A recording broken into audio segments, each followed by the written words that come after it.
We're dealing with a myriad of issues. I was just talking to Josh Green, the governor down in Hawaii, who had some ideas around some land use concerns he has around speculators. Yeah. Look, I would take her over. It's horrible that we have to do that. I could never vote for Newsom. I just can't. I would just say that his leadership in California is good reason to brush him off for the loser that he really is. Gavin Newsom most likely believed he was into a friendly, light-hearted back and forth.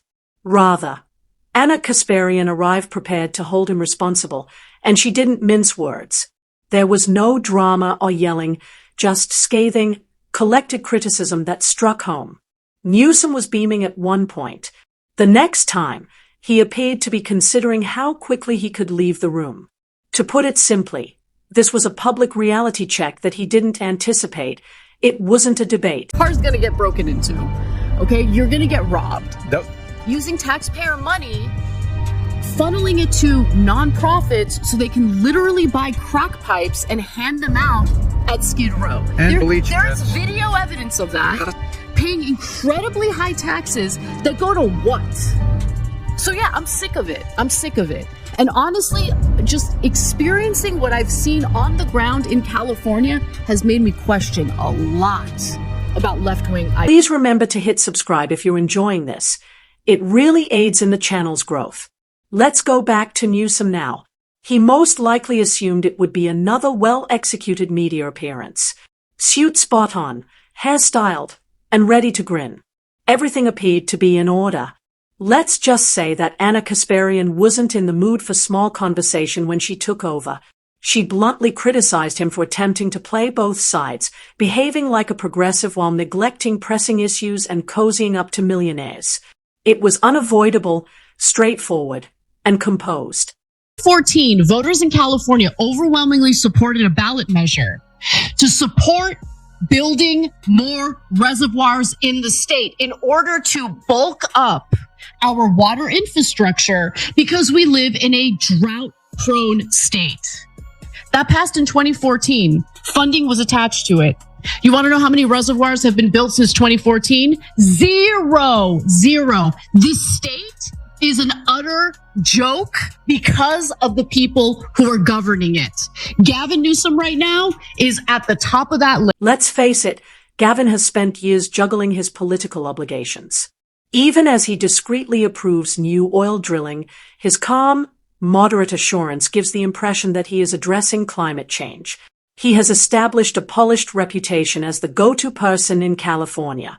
However, the luster has faded and the state's issues are too significant to conceal with a slogan and a grin. This is what I was surprised about. I did not expect Donald Trump to flip 10 counties in California from blue to red. But I guess I shouldn't have been surprised about that either.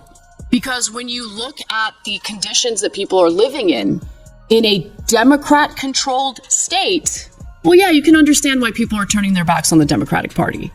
You can understand why people are frustrated at the corruption, at the loss of $24 billion that was allocated to help the homeless, when homelessness only exploded during that time, and that money is now unaccounted. Then Anna appeared, alert and obviously tired of being polite. What was left of Gavin's positive image? She destroyed it in a matter of minutes. Straight facts and direct inquiries from someone who has been listening for a while. No drama, no shouting. She revealed how much he has deviated from the leader he professes to be, in addition to challenging him. A President Newsom candidacy look like in a general election, not just pandering to the left? Yeah, good question. He would sell out the American people to corporate interests, just like he did with PG&E, starting fires and destroying countless Californians' lives as a result of that. He bailed them out. He totally bailed them out. He has provided protection for them, even though they absolutely refused to update their century-year-old equipment, which everyone knew was going to lead to devastating wildfire. It began quite subtly, perhaps with a lifted eyebrow or a smirk. Anna, however, wasted no time. She immediately jumped in with cool, straightforward critique that ripped right through Gavin's meticulously constructed persona. This was a planned takedown, not just a furious tirade. The shiny shell was chipped away with each point she made, revealing its true fragility. And the most vicious aspect, she never once had to raise her voice. She presented it with accuracy and facts, the kind of clarity that is more powerful than 1,000 tweets. Although Anna exposed the act, Gavin loves to claim that he is fighting for working people. All of a sudden, the carefully concealed contradictions, the double standards, and the photo ops were all that were visible. She disclosed information about more than one governor. It served as a sobering reminder of how frequently politicians act in a different way behind closed doors while saying one thing on camera. Newsom, in every single interview I've seen him do, has passed the buck, even though he is the governor of this state. Yeah. He's pathetic. He's a snake. He's like the slimiest Democratic politician, certainly on a local level. But what we have seen is mismanagement of epic proportions, and the mere existence, and it is real, the existence of climate change should not be utilized as a talking point in order to pass the buck, in order to deflect blame, in order to refuse to take any personal responsibility for how poorly this state has been governed for several years. Anna didn't shout. She didn't perform. Simply by presenting the facts, making the connections, and letting them speak for themselves, she ignited a fire. She seemed to enter the room, say what was to be said, and then leave the internet in shock. Just a healthy dose of accountability, without any drama. Let's now discuss Gavin's political persona. Everyone wants him to be everything. He is portrayed by the media as the fearless progressive. Do you recall his pledge that California will set the standard for renewable energy? Sounds fantastic. However, the oil drilling permits that were authorized during his tenure were not mentioned in that pitch. Or the ongoing failure of that high-speed rail project. Or how the presence of lobbyists abruptly diminishes environmental values. Anna did more than simply confront him. She revealed the truth. Furthermore, they did not observe leadership. The act is becoming stale, and it was political theater. I don't know if I can... Please, you must. It's a necessity. So, Democratic establishment candidates are full of shit. And I need people to understand that. And we need to get out of this like vicious pendulum swing cycle where we go from one terrible administration to another terrible administration. They just have different branding. But in the end, they do nothing for ordinary people. And that's what people are hungry for. I think that's part of what explains the popularity of Zoran Mamdani in this mayoral race in New York City. Anna was calling out a trend rather than only highlighting small problems. They might call it the Gavin shuffle. While in public, say all the proper progressive things. But when no one is looking, discreetly change your mind. The majority of individuals might not notice the change. However, Anna did, and she was accompanied by the evidence. Her emphasis on policy wasn't the only thing that struck home. It was the way she focused on the mentality that underlies it. The notion that appearances are more important than sincerity. That people won't see there isn't any as long as you play a nice game and use terms like equity. To be honest, Gavin didn't really make a comeback. No scathing tweet, no ferocious retort, and no polished press release that didn't seem to have been hurriedly prepared by a chatbot and a few interns. He remained silent, which only served to emphasize Anna's point. A native Angelino. I was born and raised in California. I love my state. I love the people in this state. But it is an absolute wasteland right now. Every freeway bridge is full of people living in tents. There's excrement on our sidewalks. It's unsafe. Crime has gone up. And when it comes to coronavirus, I mean, the fish rots from the head down. Let me just mention... People typically react in one of three ways when someone calmly, plainly, and factually calls you out. Panic, denial, or acting as though nothing occurred. The internet didn't accept Gavin's choice of option 3. Videos of Anna's takedown quickly went viral. Twitter, Reddit, YouTube, and TikTok are all over the place. People laughed, watched, and shared. Memes went viral. Normally silent commentary channels began quoting her out of the blue. Well, sort of. Most paraphrased because Gavin's PR office could have exploded if she had been quoted directly. Why did it sting so much more? This is something Gavin kind of walked into. Not intentionally, but by viewing his work as a means to the White House rather than a duty to the people he is meant to represent. He has been treating California as though it were a backdrop for political selfies, even though it isn't. It is now catching up to him.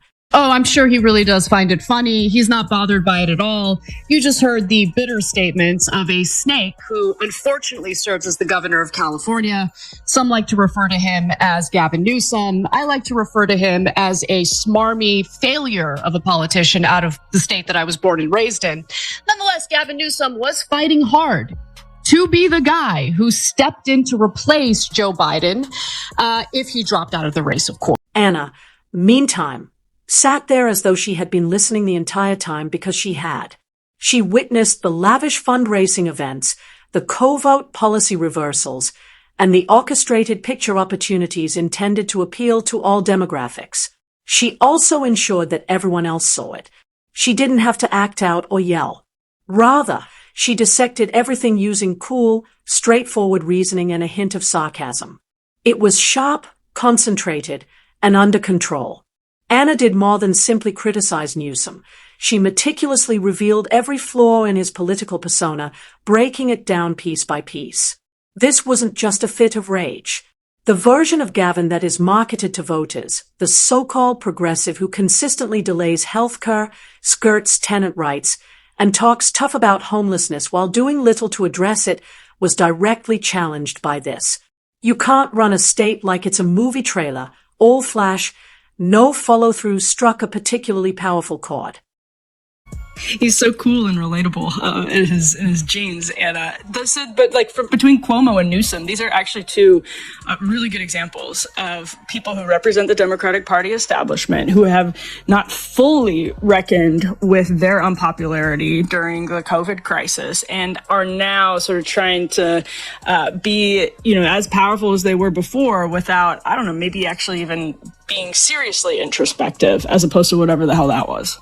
You're absolutely right, okay, in your analysis. And let me just say, you know that I like you when I'm willing to sit through a podcast episode featuring Gavin Newsom just to prepare for this. Okay, because I can't stand him. I can't stand his raspy voice. And it's not for any superficial reason other than the fact that I live in California. Mm-hmm. I've had the displeasure of experiencing what his leadership actually looks like. Anna continued after that. She highlighted the main problem, which is Gavin's apprehension about making firm statements. She claimed that he lacked courage rather than ambition. She claims that before acting, he is awaiting the opinions of polls, funders, and media outlets. Furthermore, that isn't leadership. Performance is what that is. Her voice remained the same. She didn't speak louder. However, her remarks were like a kick to the gut. The kind of reprimand that haunts rather than just hurts. And on the internet, it blew up. Threads like Anna just ended Newsom and calmly were all over Reddit. She was being quoted even by analysts who often steer clear of controversy. From Newsom's camp, in the meantime, nothing. No spin, no rebuttal, not even a nebulous attempt to save face on social media. Nothing but quiet. That quiet, to be honest, says it all. That while Americans are encouraged to shelter in place, encouraged to practice social distancing, no eating indoors at restaurants, he was seen at the French Laundry meeting up with his lobbyist buddies. That is unacceptable. I have not seen confident leadership from Gavin Newsom, and I will state on this show, every single member of my family signed our names, provided our signatures. Political theater was not all that this was. It served as a warning. Anna's takedown struck a nerve across the left, not just Gavin Newsom. She revealed the divide between those who are truly prepared to speak honestly and call for substantive change and the polished, camera-ready politicians. Anna wasn't simply criticizing him. She was urging us all to stop accepting prepared remarks and cliched assurances. With no outcomes to support the polished image, voters have given up. People are irritated. They are paying closer attention. Fact-checking takes only a few seconds when done online.